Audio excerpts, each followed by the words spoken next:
कुछ रास्ते मंजिल से भी खूबसूरत होते हैं और कुछ यारियां उम्र से भी लंबी। कभी हंसी में छिपी मासूमियत तो कभी खामोशी में बसी दोस्ती। ये सफ़र था बस दिल से दिल तक। सर्द हवाएं गालों को छू रही थीं और पहाड़ कुछ कहानियां सुना रहे थे। ना मोबाइल की घंटी थी ना दुनिया की फिक्र, बस हम थे, रास्ते थे और वो एक मंजिल जो दिल के बहुत करीब थी, जहां हर सांस ताज़ा लगे और हर पल यादगार।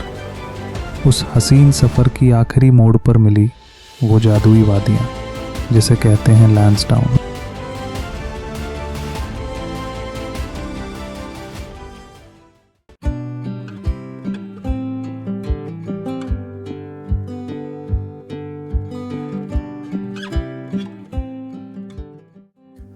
हेलो दोस्तों, welcome back to my channel. मैं हूं धीरज और आप देख रहे हो वॉक एंड ड्राइव। आज का सफ़र होने वाला है थोड़ा ख़ास। हम निकलेंगे गुड़गांव से और डेस्टिनेशन होगी लैंसडाउन। लगभग 350 किलोमीटर की ये जर्नी मैं करने वाला हूं अपने 2 स्कूल टाइम फ्रेंड्स के साथ। रास्ते भर होगा थोड़ा हंसी मजाक, कहानियाँ और कुछ पुरानी यादें। तो चलिए शुरू करते हैं ये सफ़र।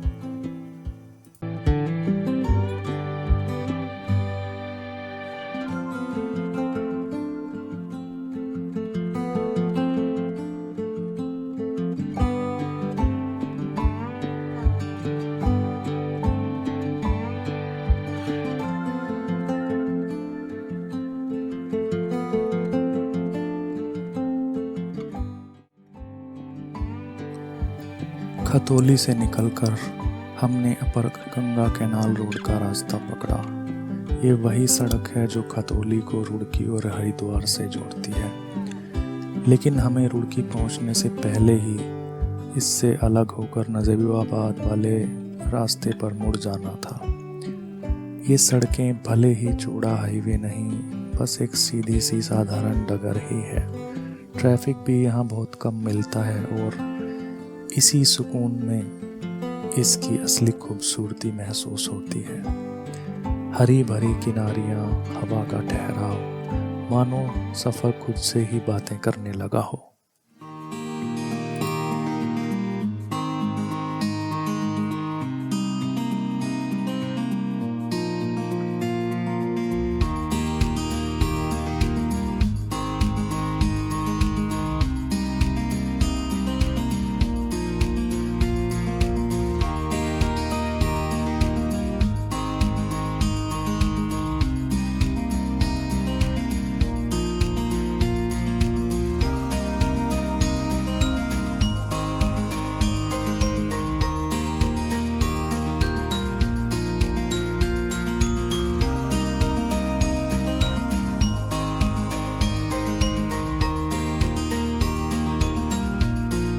और अब हम पहुंच गए हैं चौधरी चरण सिंह बैराज पर। नीचे बह रही है गंगा, जो यहां एक विशाल धारा का रूप लेकर अपनी पूरी शक्ति और सौंदर्य में नज़र आती है। इस बैराज के 30 बड़े दरवाजे पानी की रफ्तार को थामे रखते हैं, मानो जैसे ज़िंदगी के कुछ मोड़ हमें संभालते हुए नई राह दिखाते हों। इसे पार करते ही हमने बिजनौर में एंटर कर दिया और अब बिजनौर से नजीबाबाद होते हुए हम उस रोड पर बढ़ रहे हैं जो हमें कोट द्वार तक ले जाएगा। लगभग 30 किलोमीटर लंबा ये खूबसूरत रोड हरी भरी वादियों और ठंडी हवाओं के साथ साथ चलता हुआ हमें मंजिल के और करीब ले जाता है।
तो दोस्तों, अब हम एंटर हो चुके हैं कोटद्वार में। कार का स्टीयरिंग मेरे हाथों में है और कैमरे की बागडोर मेरे दोस्त के हाथों में।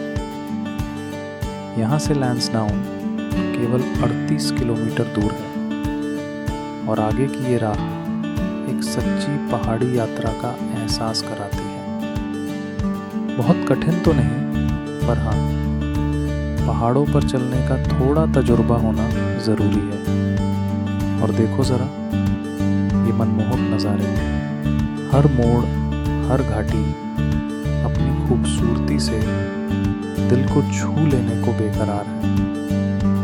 दिल खोलकर इस सफ़र का आनंद लीजिए, क्योंकि यही है पहाड़ों का असली सफ़र।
तो यार, लगभग 25 किलोमीटर चलने के बाद आगे अचानक से तेज़ बारिश स्टार्ट हो गई। हमने डिसाइड किया कि इस हेवी रेन में आगे ड्राइव करना सेफ नहीं होगा। पहाड़ों पर बारिश जितनी खूबसूरत लगती है, उतना ही रिस्क भी लेकर आती है। लैंडस्लाइड और स्लिपरी रोड्स का ख़तरा बढ़ जाता है। इसलिए हमने सफ़र को यहीं थोड़ा रोक दिया, क्योंकि कभी कभी रुक जाना भी एक सफ़र का ज़रूरी हिस्सा बन जाता है।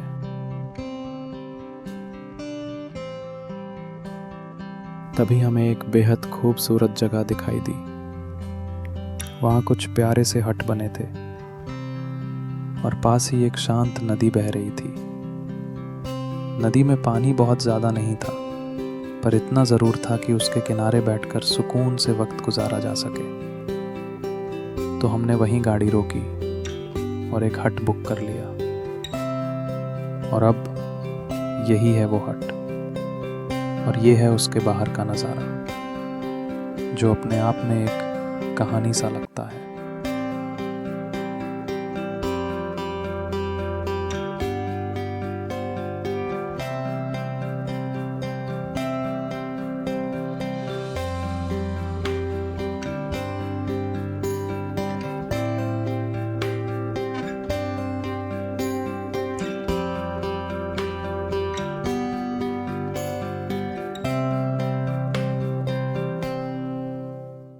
और फिर सामान रखकर हम निकल पड़े नदी की ओर, उसकी ठंडी लहरों और शांति का आनंद लेने।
तो यार, एक दिन को जैसे स्लो मोशन में जीने के बाद खूब सारी यादें समेटकर अब हम लौट चले हैं वापस उसी सिटी वाली फास्ट लाइफ की ओर। कल रात बारिश ने अपनी रिमझिम से रात को और भी हसीन बना दिया था और अब सुबह का मौसम बिल्कुल फ्रेश और सुहाना लग रहा है। वापसी के रास्ते में हम सिद्ध बली मंदिर भी गए थे। वहाँ कुछ खास वीडियो रिकॉर्ड नहीं कर पाए क्योंकि मेरा कैमरा डिस्चार्ज हो गया था। और अब ये आसमान जैसे हमें मुस्कुराकर दोबारा जल्दी लौटने का न्योता दे रहा है। तो चलिए इस सफ़र की दास्तां को यहीं ख़त्म करते हैं। मिलेंगे आपसे फिर किसी नए सफ़र, किसी नए मंज़र के साथ।